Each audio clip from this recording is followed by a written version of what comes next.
I'm 3 weeks into my current hybrid training program, and I've made a few adjustments specific to the flexibility sessions, and I'm going to talk about those today. Hamstring flexibility has always been a limiting factor for me, so I've reprioritized my flexibility training to place that at the top, and everything else will go into maintenance mode. I'm addressing this hamstring flexibility using a head-to-toe ballistic stretching training program from Emmett Lewis and the folks over at Modern Methods of Mobility. I'm obviously a fan of Emmett's, and I think his flexibility stuff is top-notch. Let's dive into the training.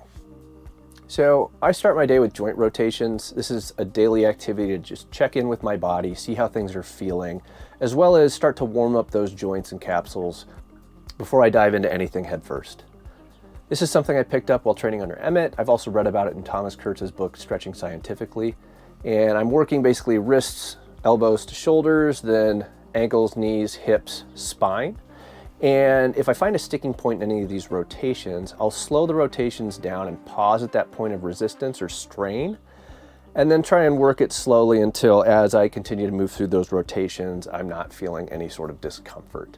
That might be 5 repetitions, that could be 10 or 20 repetitions. It just depends on the day. After the rotations, I move into a 3-position calf stretch. So that's a stretch where my toes are pointed up, then slightly out, and then slightly in. I'm doing that for 60 to 90 seconds for each leg. It's really helpful for me before the direct hamstring work, as calf tightness is often a limiting factor for my hamstring flexibility. After the calves, I do a superset of 2 exercises. The first one is a single leg forward fold block crush. It's an overcoming isometric stretch, and I'm using a yoga block to aid in the compression aspect of the movement. So what I do is I place my leg on a platform. The height kind of depends on what's most comfortable for you.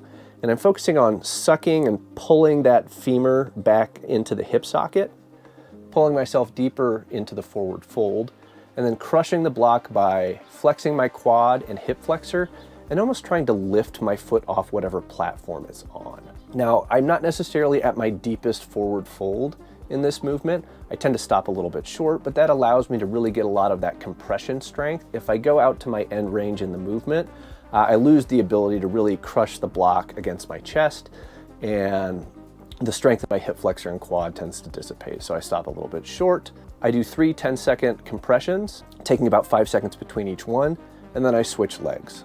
After the block crush, I move into the head to toe pulse variation. Right now I'm doing the beginner one, so it's same side elbow to toe. The progression goes same side elbow to toe, opposite side elbow to toe, and then going for head to toe. So what I'm doing here is 3 sets of 36 pulses each side, and I'm aiming for a pulse every 1 second or maybe a little bit longer than 1 second. And I'm using a very specific target or contact point for my elbow. So in this case, in this session, it's my fist.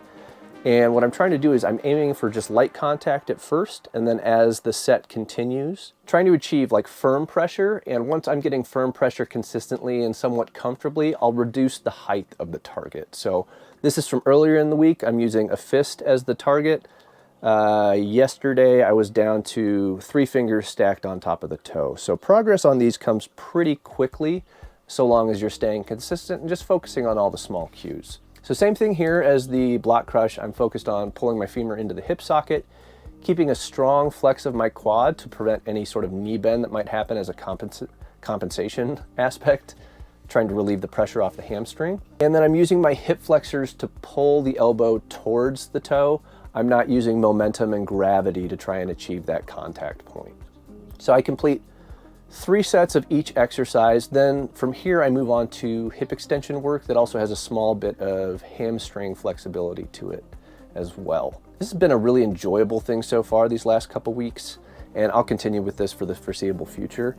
You know, there's good carryover from this into the front splits, and it's really addressing that weak point of mine, which is hamstring flexibility. Surprisingly, I think head to toe is pretty attainable, even though I'm in my 40s, and it's fun to focus on one specific aspect of flexibility versus kind of how I've done it in the past, where I have like the 5 different main movements. I'm kind of trying to hit each one once or twice a week.